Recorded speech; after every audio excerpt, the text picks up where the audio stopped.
What if we're already dead? What? What if we're already dead? Like right now? Like right now. Right now, right now? Right now, right now. What? Yeah. Welcome to Modern Alchemy, where we talk about your limitless potential, transformational growth, and universal wisdom. I'm here with my co-host, Christina Nichols. Hi, I'm Christina. I'm an energy healer. How you doing, Joe? I'm really good. I'm excited for this episode, so I can't left people on a cliffhanger. I'm also on a cliffhanger right now. So it's called Quantum Immortality Theory. Yeah. But before we get into that, I wanted to do one of your fun questions and see how we can kind of get a little silly here. This is a great one. This is a submission from Reddit. So at any given time, how many pigeons do you think you could hold at once? How many pigeons could I hold? At once. At any given time. If I really tried to hold a bunch of pigeons? Yeah. 20. 20. Yeah, I'd have like a bunch like this, kind of like farmer carry, and then I would assume several could perch on my body, across my shoulders and my head. So Yeah, I was thinking about perching too. Like 2, 3, that's 6, and then I would have to hold 14. But don't you think they'd be squirming a lot? And they'd be like, beep, beep. Oh, they're not docile pigeons. They're not. Well, I don't know that they're docile or not docile. I just know that I don't know if you can hold 14 birds. It'd be like. I don't know if you can hold 2 birds. So like you'd that. have like, they'd kind of be like, and then maybe there'd be a row on top of them. Tucked in. Yeah, they'd be like kind of like I'm holding my. Pigeons are pretty big. I feel like a pigeon is maybe this big. It's kind of a big bird. Yeah. It is a big bird. Yeah. Pigeon. It's really funny that they have such a utility, carrier pigeons, but they're also in the city here. They're like vermin, sort of. When I was in Cuba, the rooftop next to the hostel, one of the hostels I was staying at, had at least 150 pigeons in At all tiny times? cages. Oh, in cages. It was his business. It was the little pigeon business. Pigeon business. So it may have been carrier pigeons. I don't know what all their jobs. Or pigeons maybe have. he was a guy who had a penchant for revenge, and whenever someone wronged him, he would he'd unidirectionally send the pigeons to that person's location, and they would just shit on everything. Maybe. That'd actually be. Would you pay for that if someone you wanted to like get back at someone, and there was a service where someone could train birds to shit all over their car or something? Yeah, so you're not being too aggressive in your retaliation. It's also kind of anonymous. It almost seems like they were karmically punished versus if you had somebody that you didn't like who really cared about their car, and you could get that bird to take a shadoobie right on the windshield where their head is, this exact point of the windshield, that would drive someone probably bananas. while they're driving Or crazy. I'm just saying, if you came out every day, no matter where you parked, and some bird pooped in the same spot, you would start to think you were in a simulation. I feel like that's how the lady brain works versus the man brain, where I'm just going, yeah, I'll just have them shit in the car one time, and you're going, what if I destroy this person's entire reality by having the bird shit on their car every single day, no matter where they are? Like that would rock my reality to a place where I would question my sanity. I know, but that's what it sounds like you're saying. It's really funny. That is a really good idea. But now I'm like, how many pigeons can I hold? Maybe 1, 2, 3, 4, 8 on each arm, 2 shoulders, so 10. And then I think only one guy can get up here. I have 11 pigeons. So you're going, all the pigeons are standing on you based on your wingspan, shoulders, and head. Yeah. Okay. Yeah, I'm like home alone 1, 2, 3, with the lady 5, and the seed. Yeah, I think you said 12? I think a strong 11. Strong 11. I think you can go 14. I think you could get 6 on each arm and then maybe 2 on your head. Okay. Because I believe in you. Yeah, maybe I could get a special hat. You're just being modest. Oh, you get the pigeon lady hat. Or maybe I find a hat that facilitates the option to have more pigeons. Is there an actual pigeon hat, or is it like a derby hat that's repurposed essentially? I'm not familiar with pigeon hats. I'm going to say there's not a specific pigeon hat, but that's just my guess. I could be wrong. I always, I haven't in a while, but I used to call people bird lady. as like a loving like jab, and then obviously I was referencing the Home Alone lady. She's really nice. She's so nice. Yeah. He gave her an ornament. Aww. She's a sweet gal. Turtle doves. Turtle doves. Great movie. That's an emotional scene, and this podcast might get emotional as we confront immortality, reality, mortality is what I meant to say. But yeah, so this is a concept that's called quantum immortality theory. And so this comes from a quantum mechanic, the idea every time you should have died, you actually did die, and your consciousness shifted realities into a version of yourself that's still alive. Have you ever had a near-death experience? So you're saying, no, I haven't. Okay. There have been a couple experiences where I thought I was going to die.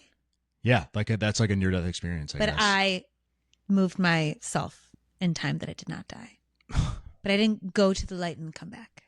Oh. That to me is a near-death experience. 100%. Yeah, I mean, how do you know that you didn't actually die and you just switched realities? I don't. Okay, so one time, I must have been in 7th grade. Yeah, it had to have been 7th or 8th grade. I was at my friend's house, and she lived in an old Victorian home, and on the 2nd floor was a huge wrought iron lighting fixture, and I was on their mat. They had this beautiful Victorian home and this massive patio. I think it was made of marble or stone, and all of a sudden, she went inside because it was getting dark to flip the porch light on. When she flipped the light on, something happened. You could hear this electrical noise. And I looked up and it was right above me. And within seconds, I like moved over to the side and the thing came crashing down and hit the stone of the porch, cracked. And because this was an old Victorian home, you know, it's high ceilings. Like my apartment has really high ceilings. So it wasn't the normal 2-story up. It was like, it felt like it was up higher. It could have even been up to a 3rd floor because they did have an attic that had the awning thing down. Yeah. It was really high. And the thing was, it must have been 3 feet because I remember when we stood next to it, it was almost as tall as us. And I'm 5 feet. It was light? That was that big? It was a wrought iron light fixture. Wrought iron? Yes. And it came crashing down. So had that donked your noggin, you would have potentially been dead. Ghostbusters. Gone. Yeah. So to your point, yeah, when I looked up, did I shift to another reality? One in which I scooted out of the way? I guess maybe. Do you remember anything changing after that? Or was it business as usual? I think it was business as usual, but I don't know that I was in tune then to even identify that. And it's one of those things where you could extrapolate this to so many layers, and we're going to dig deeper and talk about it in kind of more terms that my simple brain can understand. But if you also subscribe to the theory that we're experiencing all timelines at the same time with the same consciousness,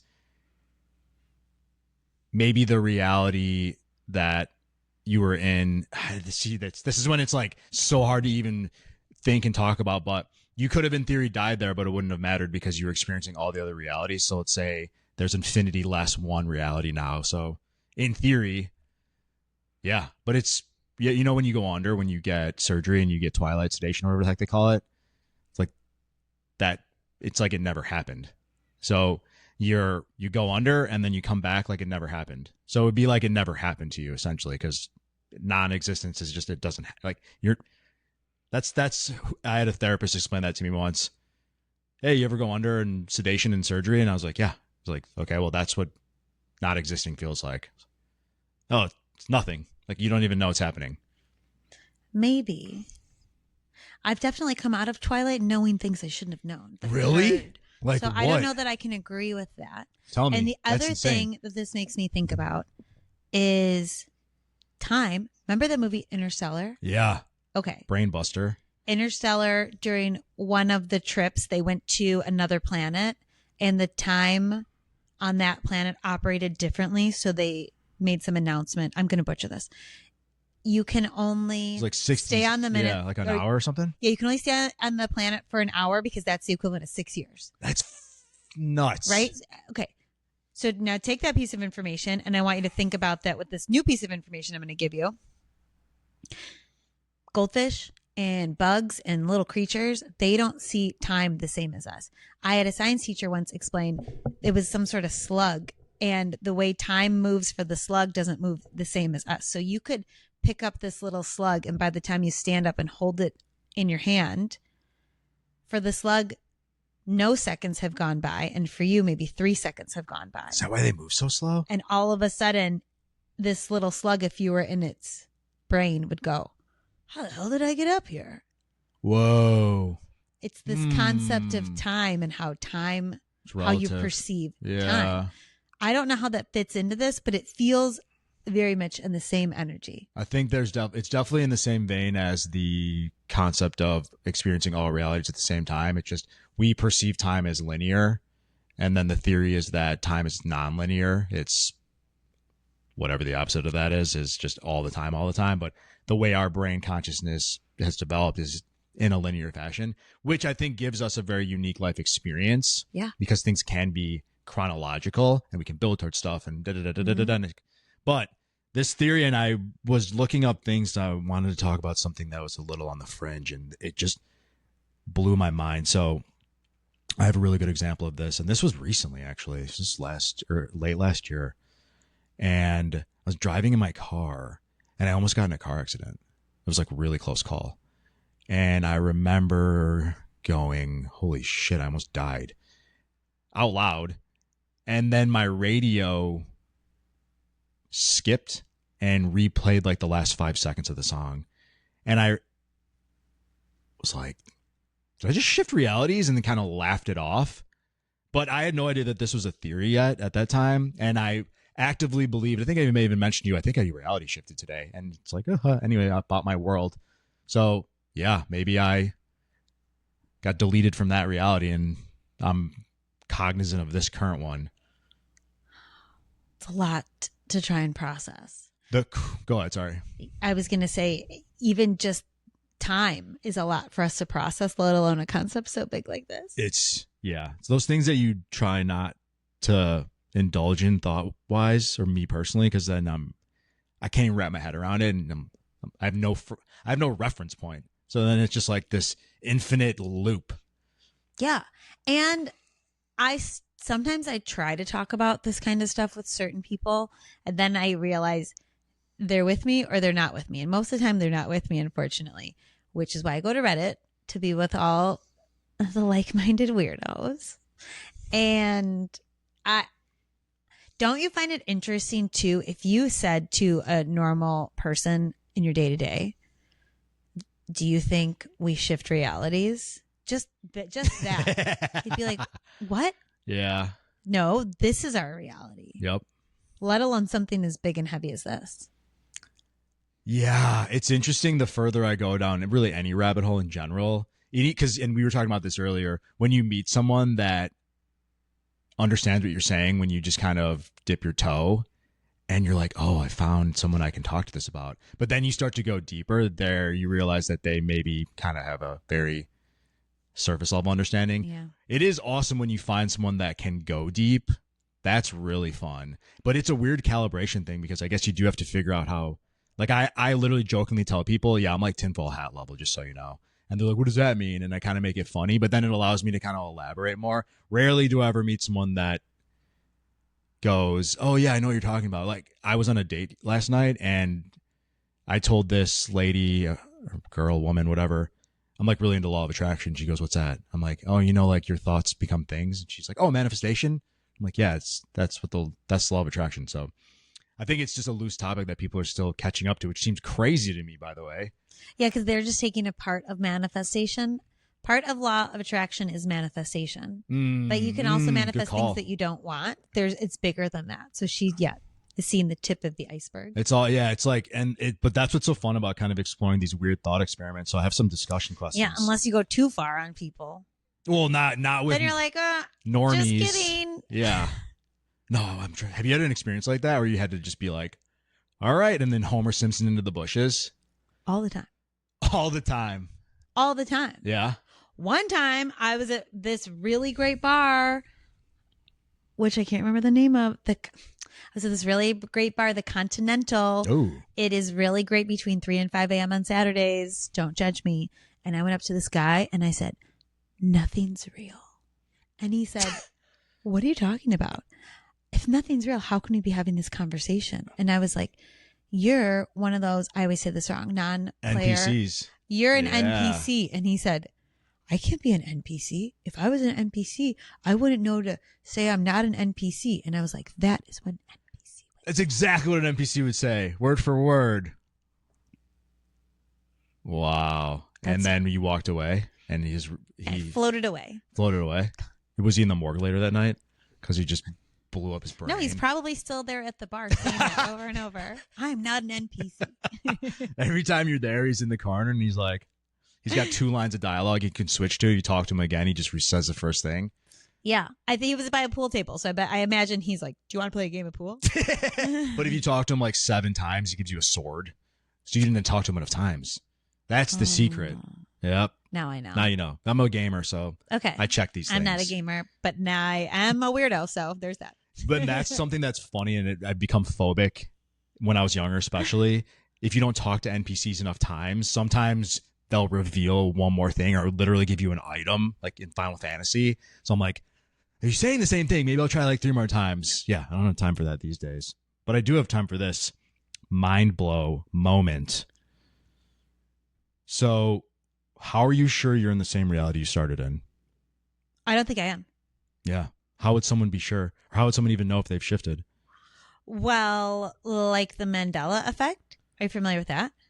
And that's where you remember different pasts? Could you, because in the notes I took, I wrote Mandela Effect, but I did 0 research on it. Actually, Could you explain it? So this started with Nelson Mandela, who was in prison, I think, for 27 years. I didn't know Some that. people remember him dying in prison, and other people said, no, he got out. I remember him passing away. I thought in he prison. died.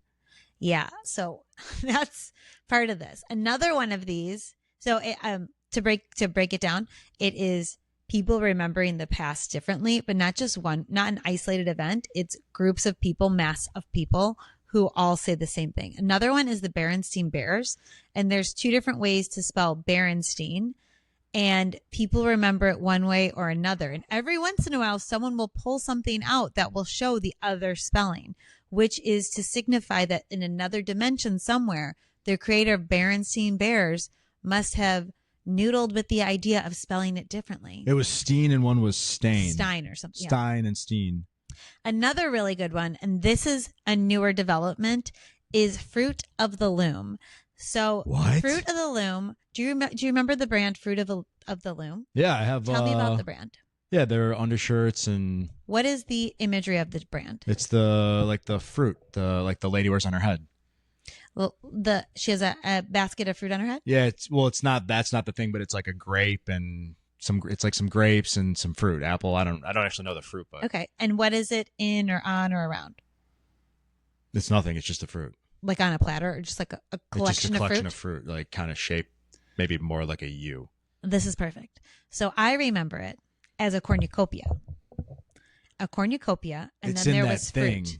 So this is back maybe in the 80s, early 90s. I remember this cornucopia and fruit coming out of it. Yeah.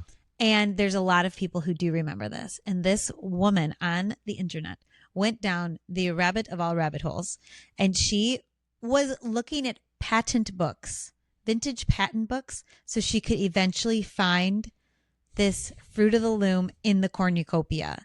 She contacted Fruit of the Loom. She was looking at intellectual properties. She was doing everything she could. And Fruit of the Loom kept gaslighting her and saying, we never had a cornucopia. What are you talking about, crazy lady?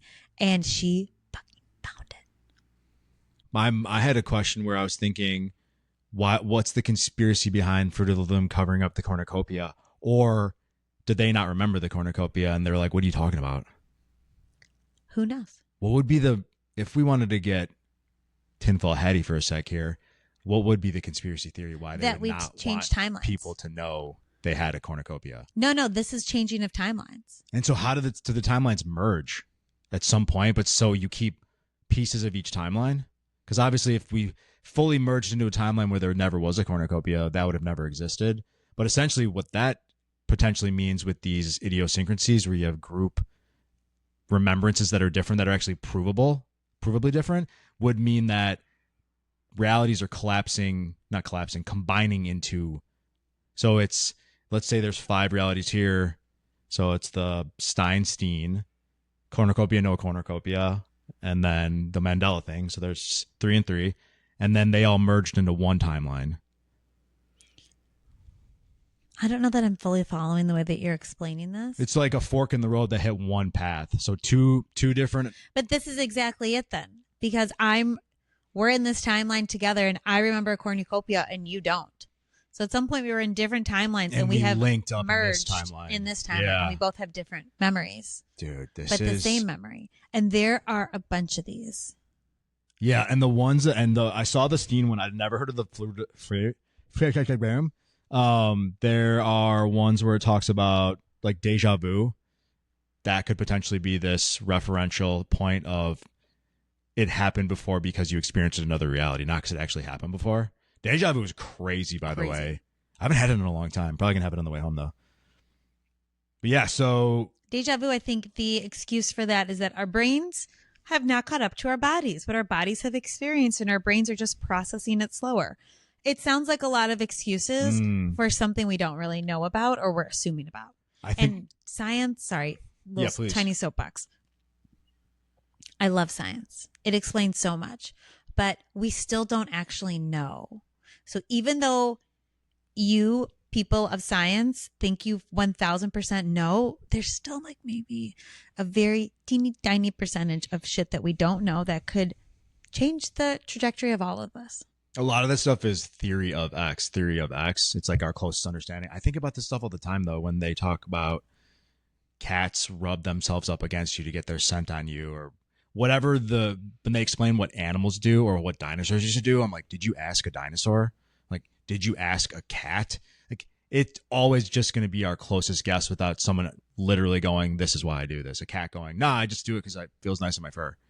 Like, oh, maybe it is that. Maybe it is the pheromone thing or whatever. I don't know. But yeah, it's without actual, I don't know, frame of reference from someone literally going, you can solve it with math. I don't know. But what I was thinking is it's a lot of people that view the world from the materialistic perspective because I can touch, I can do whatever, which makes sense. It's logical. But it doesn't explain everything.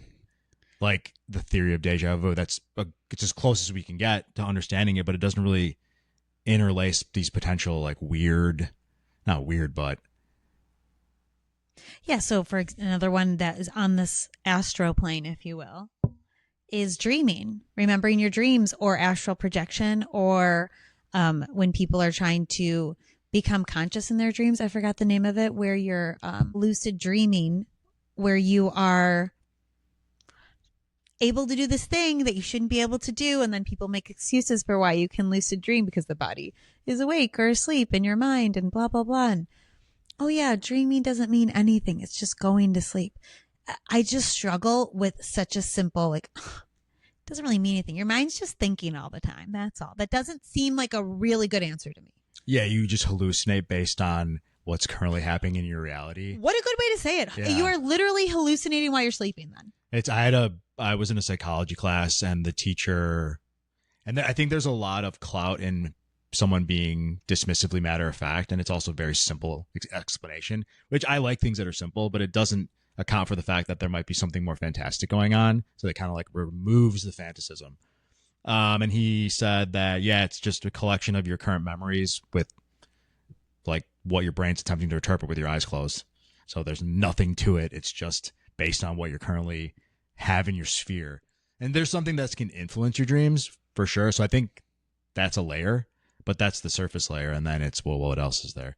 Because have you ever had recurring dreams? I'm sure. I don't often remember my dreams anymore. And I think it's because I stopped trying to remember them. I used to get up and then like write what I dreamt about. And I was getting in the habit of remembering my dreams, and I just kind of broke the habit. But I had this recurring dream my whole life, and it was so effing weird, and I'll try to describe it. So I would be in a hallway with a bunch of lockers, and there was like this giant gorilla, and I had like this little like hover spaceship, and I was always like trying to get away from it. And I had that dream like 100 times in my life. I have no effing clue what that's about.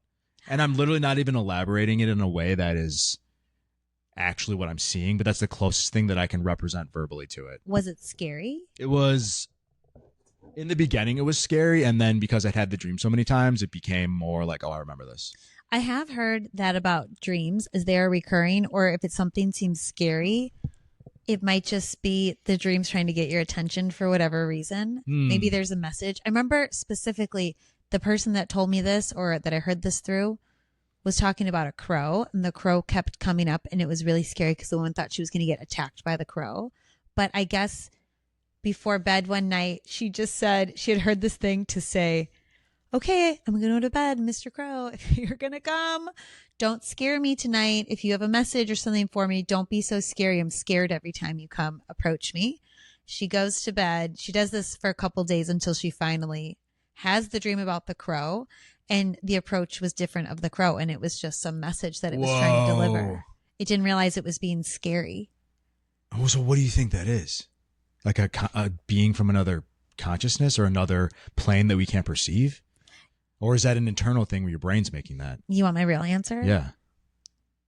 Yeah, I want the tinfoil hat answer. My personal belief on this is that we need sleep and rest to recharge while we're in this body. This body just can't do it all. We get tired. We all know that we get tired. If you get sick, you're super tired. So we have to relax this physical thing that we're in right now. But our consciousness is not necessarily attached to this body. Consciousness doesn't necessarily need sleep or rest. Yeah. And when we're here, we're in this very small idea of what life is. And when we go to sleep, our consciousness has time to go do whatever it does. Maybe it's...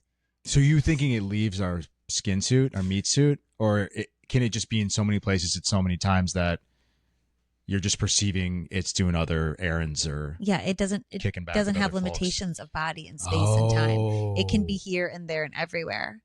But right now we're plugged into everyday life of how we're operating. Like right now, our consciousness is plugged into us sitting here recording this podcast. We're plugged into each other. But okay, when you go into hypnosis, your consciousness expands. You can still be in your body, but you can also be other places. Isn't it possible that we have other jobs that we're doing on the other side? Or maybe you need a bit of a healing, and so you allow your mother to come through and send you a message so that you can feel a little more comfort throughout the day. So everything becomes easier and you can enjoy the human experience more. Have you heard of Jane Roberts or the Seth books? Seth Speaks, or I can't think of the other one, but that's one of the more popular ones. So you know Bashar. So for anyone watching, Bashar is this dude, Daryl Anka, channels what is a interdimensional being, I think. Sure. It's like kind of like not an alien, but maybe an alien in the sense that he exists on another plane. And the guy talks to him. So Jane Roberts channels this, or Abraham Hicks is probably the most known one. What's her name? Esther, and she channels Abraham. Esther. I was going to say Perel. That's wrong. Yeah, but her name is Esther. I'm sorry, forgetting her last name, and Abraham Hicks. She channels Abraham Hicks. Yeah, Abraham Hicks is a group of beings. Entities. Yeah, that's their name, and her name is Esther. And that's probably the most known one. I think that, and what I find interesting about that is, depending on how deep you go down the rabbit hole of that's the most digestible one. The one that I think that group has figured out how to be a little more mainstream, which I think is good. Yeah. Like The Secret. You need The Secret to understand what really is happening. Anyway, so Jane Roberts channels this being or group of beings called Seth. Seth Speaks. And what he says is, we're a sliver of a greater, larger consciousness. So we're actually like this higher being. I don't even know how to describe it. I just imagine it as like above us, and it's like we're this cool being. And it goes, I'm going to cast a sliver of my consciousness into this human experience just to feel what that feels like, because it's so deeply unique and human. Like everyone knows what I'm talking about, just the emotions that we go through. And then, but it's also like doing a bunch of other stuff at the same time, but we have no actual awareness of that because we're just like a little sliver of it. I love it. Yeah. And I don't know where I was going with that. Oh, but you're talking about how your consciousness can kind of be everywhere every time. And I think that if that is true, then potentially that's what's going on. And I wanted to bring up some more examples to help it ring home with some of the homies that are listening. I love this. And you've provided some good examples. Yeah, dude, this topic I was stoked on. So this talks about people who survive the impossible. Like, okay, elephant in the room. You know the odds of someone getting clipped in the ear when that dude tried to assassinate Donald Trump? Oh, I can't imagine. Like, he was using a rifle at 140 yards without a scope.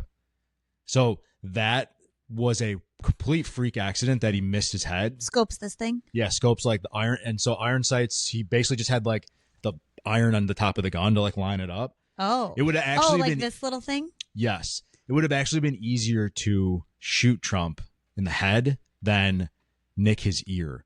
Like that was actually a 100% freak accident.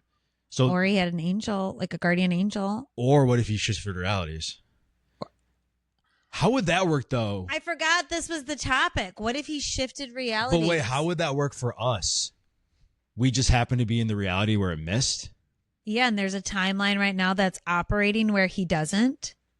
I mean, if you subscribe to this theory, just quantum physics in general, there is multiple timelines where there, infinite positions of where that bullets flew by. But it's just like, so if you extrapolate your feelings maybe in the situation, because I know it's a bit polarizing, and you just look at it for the reality of what it is in this like freak accident or not accident that happened and the way that it happened, taking this and putting into the idea of what if he shifted realities right in front of us is mind-blowing. And I'm wondering, oh my God, my ChatGPT started talking to me. That was terrifying. It's probably because I keep saying Trump. It hears us. Yeah, it's listening. So wait, do you think we are just so happen to both be in the reality where the bullet missed? Or could someone have... We are. We're in that reality. What are the odds of that, though? That's crazy. I don't know what the odds are. I don't even... Couldn't even tell you. My brain hurts.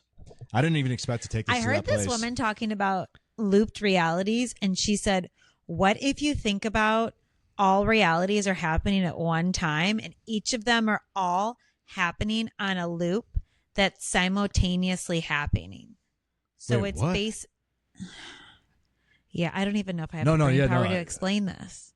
This girl was saying that all timelines are running on a loop all at one time.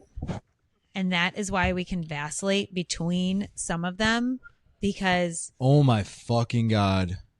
It's not that it's kind of like the infinity symbol. So if we are nonstop and we are living on this infinity symbol, right? It's no end, no beginning. So there's overlap. Maybe on the infinity symbol, if you imagine this number 8, if you will, there's so much lightning.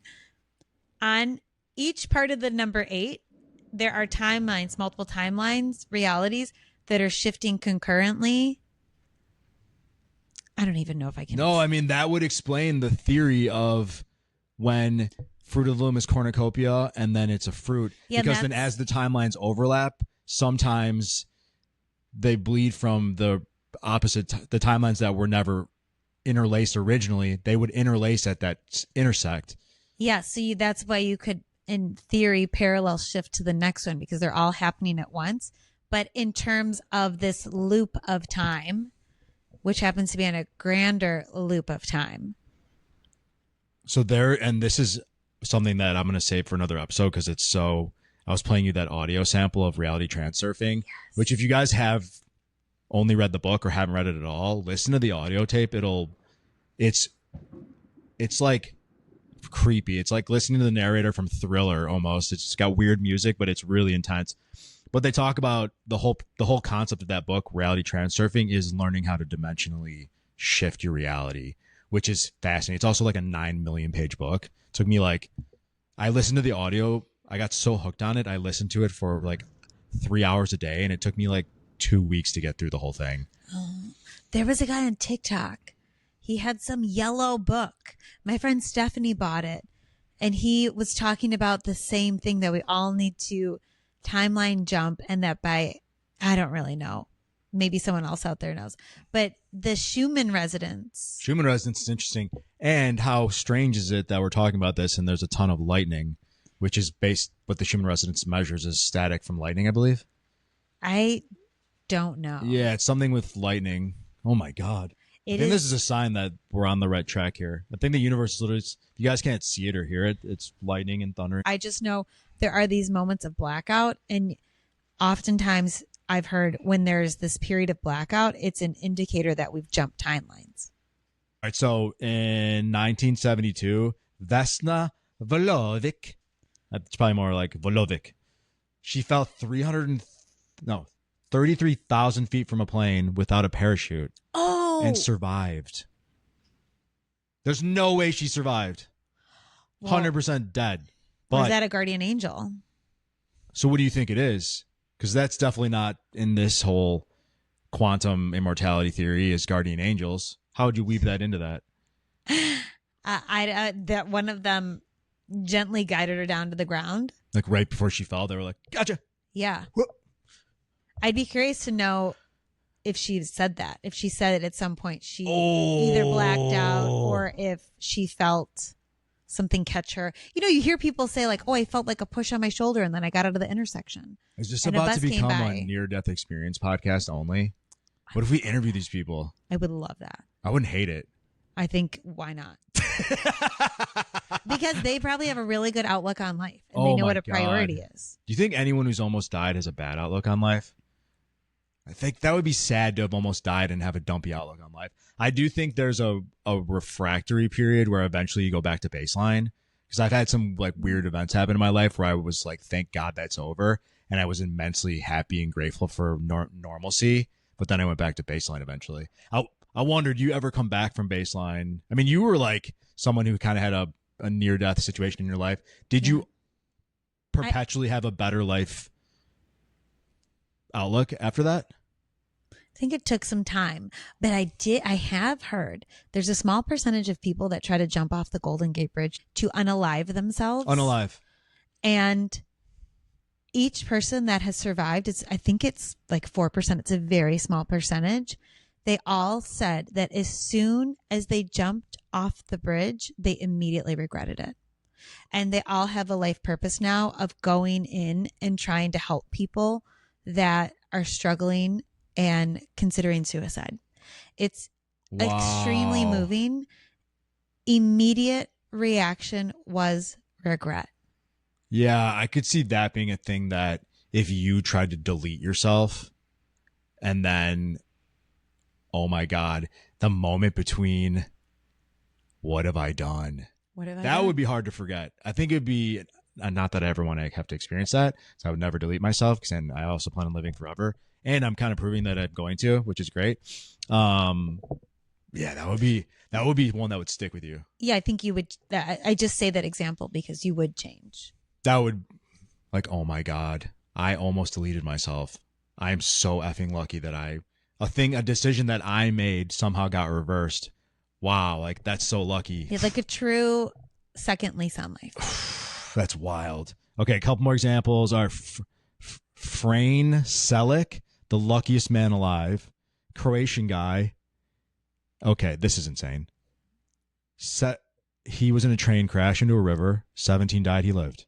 A plane explosion where he was sucked out and landed in a haystack. Multiple car crashes, including one where his car went off a cliff, but he walked away. Same guy? Same guy. Frane Selick. A bus crash, another car explosion, and getting hit by a truck. And he lived a full life and even won the lottery at 72. Of course he won the lottery. He'd been in so many accidents. Someone was probably like, you need to go play the lottery. Yeah. Could you imagine if he actually played the lottery before then? Like, that's the first time someone was like, dude, you should get a scratcher. Yeah. And he spent it first time bought a ticket. I do think there are people that can be that lucky. I think it's a very hard, I shouldn't say that. It's a very specific frequency that man was able to get on. Because I have a couple friends that are wildly successful, and I have no fucking clue how. Mindset. It's literally, that's just their normal. That's their antenna. Yeah, frequency. That's their antenna. And this kid is just I'm lucky. I'm rubber. Yeah, he's Gumby. He probably just crumples down every time he gets hit by a bus. Speaking of Gumby, this is going to blow your mind. No, not really. So like 3 years ago, I get a package in the mail addressed to Joseph Jennings, Amazon package. It's a fucking Gumby.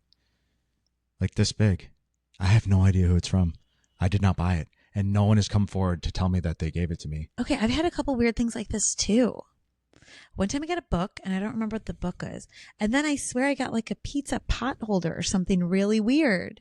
Dude, what if that's the timelines merging and Joseph R. Jennings in another reality ordered a Gumby, but it got sent to me?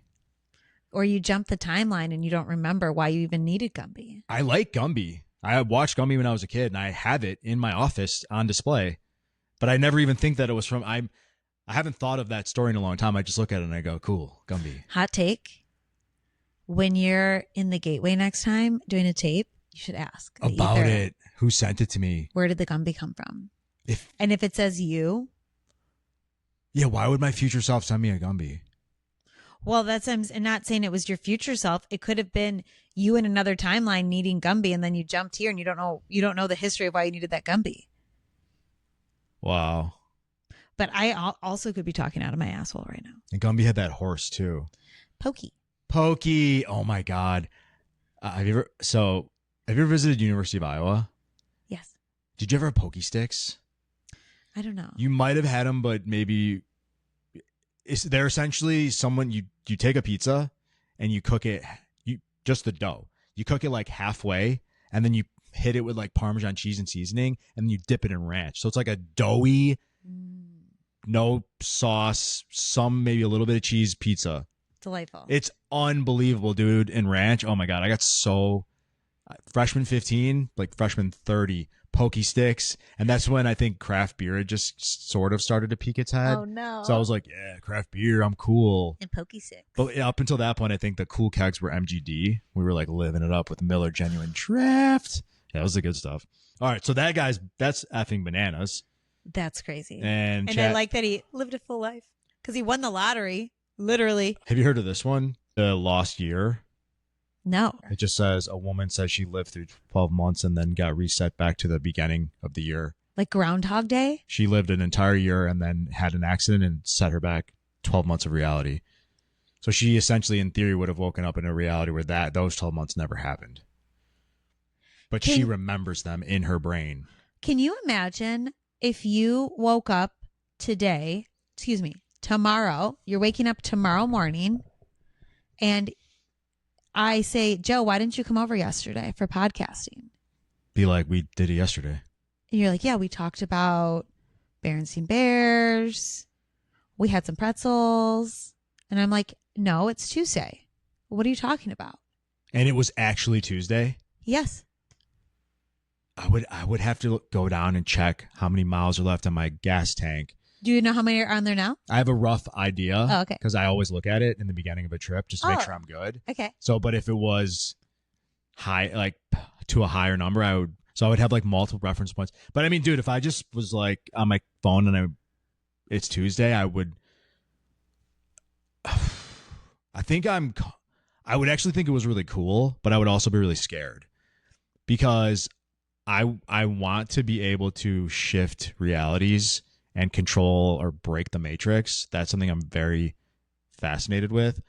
But then I would be worried that I was slipping. Like if I don't have control over it, when I just keep losing days, then every day almost becomes meaningless. Unless I could also be like, well, I get a do-over. That's cool. But I wouldn't like the fact that I didn't know if it was going to happen again, and I potentially had no control. Yeah, and I think you'd probably be having an existential crisis with reality. It would be... What's real? Just even doing the thought experiment in my mind felt weird. I'm going to say very uncomfortable. I just keep getting weirder and weirder by the minute. Does that happen to you? No. Okay. Thank God. Yeah. Knock on wood. Can you? But read? if you told me that happened, you would believe me. I would be like, because I'm so weird. Because you're comfortable with, you're open to those things, and you're not afraid to talk about it. Being weird. Yeah. So my friend Amelia, hey girl, I follow her on TikTok. Real Amelia Earhart. feel Amelia Earhart. Shoot her a follow. Amelia, I told her, if I ever come to you and I say, hey, I'm like stuck in a loop, I'm stuck in a timeline, I'm stuck in Groundhog's Day, anything along the lines of something's happened and I'm stuck in time, you need to take me serious. I just have it with her. She's the only one. She's your break me out of the matrix. I'm stuck. If necessary or whatever. Yeah, I like if I need one person to believe me, because she knows how weird I am. She also knows my theory on I don't believe anything's real, and she knows a lot of the woo-woo stuff that happens in my life that doesn't make sense. And I said to her, I'm going to come to you and I'm going to say, I'm stuck, I'm trapped, something's happening. If I ever come to you with some weird request, you have to know it's real and you have to help me. And she said, of course. She seems so practical. Is she low-key into that kind of stuff? She loves all this weird stuff too. Oh, really? Yes, she's with me. I don't know her that well. She seems very analytical. The guy at the Continental I was talking about, where I went up to him and I was like, nothing's real. She was there that night. She and I always meet all the weirdest people. We have the weirdest scenarios that happen to us.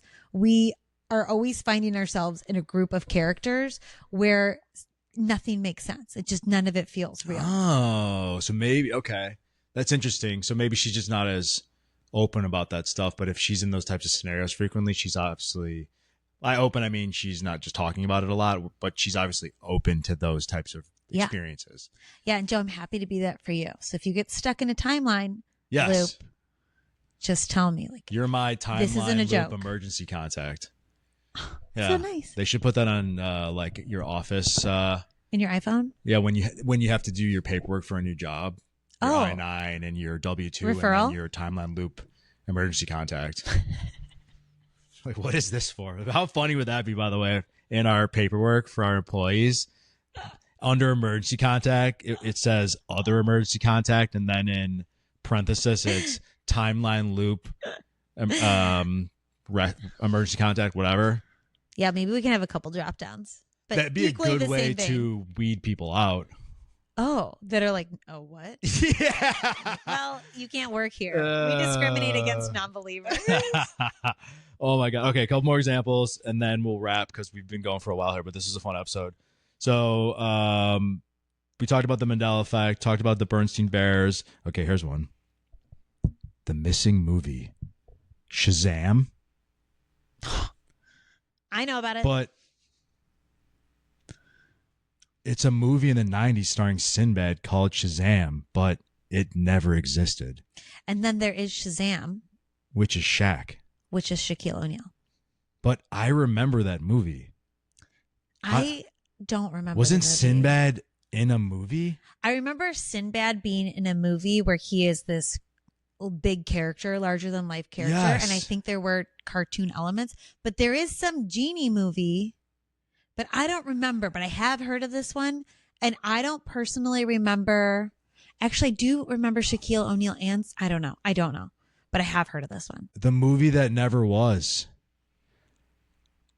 I swear to God, I've seen this. If you're going to read it, but move your hand. Shaq was Kazam. Yeah, I was saying move your hand because you were covering your face. I'm literally yourself. covering the freaking screen there. Shaq was Kazam. I don't know, man. Maybe I don't remember. Then that's the thing, too. It could be group, what do they call it? Group memory? When you Thought? dilute, not a delusion, when you're tripping on drugs, what do they call that? You're hallucinating, a group hallucination. A journey? A journey. Yeah, Sinbad.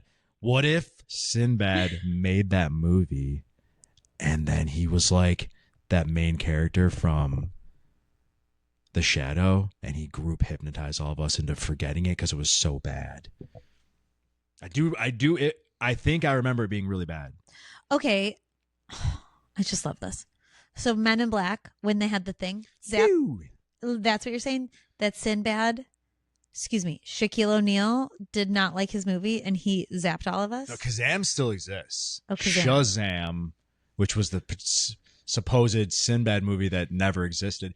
I don't understand how everyone can remember that. Because maybe it's one of those things where... But it's not everyone. It's some people. It's like maybe you think you... Because memory is pliable and it's also very unreliable. Bad. Yeah. So maybe I saw it referenced a bunch of times over enough time that I believe it's a real movie. I don't remember anything in the movie. I remember 0 scenes. Was it a genie? He was a genie. Yeah. I don't remember seeing it. I wasn't a Sinbad guy. I did love First Kid, though. Wasn't he in that movie? Where he plays the Secret Service of the son of the president. That was a good movie. Now.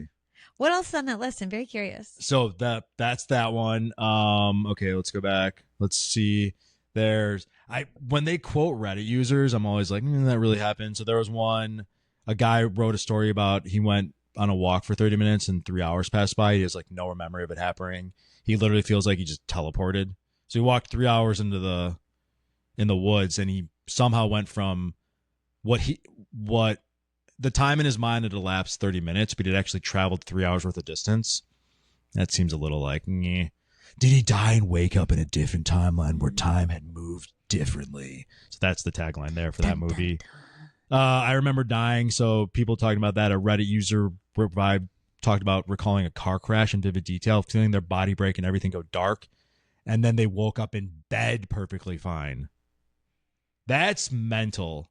What would you do if you had that happen where the last thing you remember is vividly dying in a car crash, and then the next moment of reality is you waking up in your bed and nothing happens. Like nothing happened. This is the same energy as how do you know you're in a dream if it feels real? Especially those dreams that are super mundane and you're like, did that happen? Like it could have happened. It wasn't anything like extraordinary. Yeah, and now you're waking up and you don't know which one was real. I've had ones where I used to have crazy vivid dreams when I was a big partier. And there were ones where I woke up and I remember I had this one dream. So you ever play Halo, the video game? Safe to assume I don't play Halo games. Okay. So there's this vehicle in Halo called a Warthog. And so one guy drives it and then a Warthog? Warthog, yeah. Like Hakuna Matata? Hakuna Matata. But it's not a Warthog that sings. It's a vehicle with a giant gun turret behind it. Oh. And so in this dream, I'm on this gun turret and I'm like mowing all these zombies down, or I don't know, people, but I accidentally killed some normal people. And I wake up and it was so intense emotionally that I thought I was just basically waiting for the FBI to show up at my house and nab me. Stop. Yeah, there's that moment when you wake up from those dreams and they're so emotionally charged and you haven't yet grasped the fact that it wasn't real.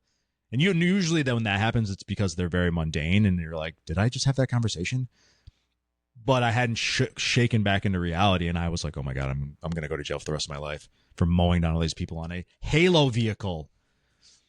The only thing I can equate to this, and it's not like that at all, but kind of, but not really, is when you have a happy dream and you wake up and you're close to happiness and then you're awake and you're confused and you're why am I not happy anymore? And you don't actually hit the happiness level. What is that? I'm trying to say about you never reach peak happiness in that type of happy dream. What is that? I thought that was like a me thing. I know that was a normal phenomenon. No, I've been there where you think a lot of things are going to happen. Anticlimactic, I guess, is the term I'm looking for. Yes, you wake up. What? You're like, oh yeah, wait, why am I waking up? How do I go back to sleep? How do I go back to sleep? Right. It was getting good.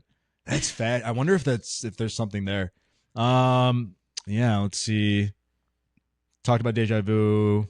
Yeah, so I mean, there's some good ones. So here's a thought experiment to the listeners before we send off. Have there ever been any moments where you may have already jumped into a different timeline? I would love to hear about this. Yeah, so leave it in the comments.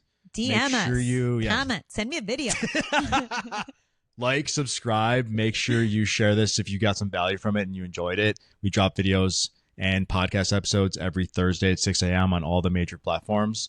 And yeah, if you guys have any questions or let us know what your thoughts were. I don't like that. Let us know what your thoughts are. Any conspiracy theories are also welcome in the comments. I can't wait. I can't wait. Thanks for listening, guys. Have an amazing day. Bye.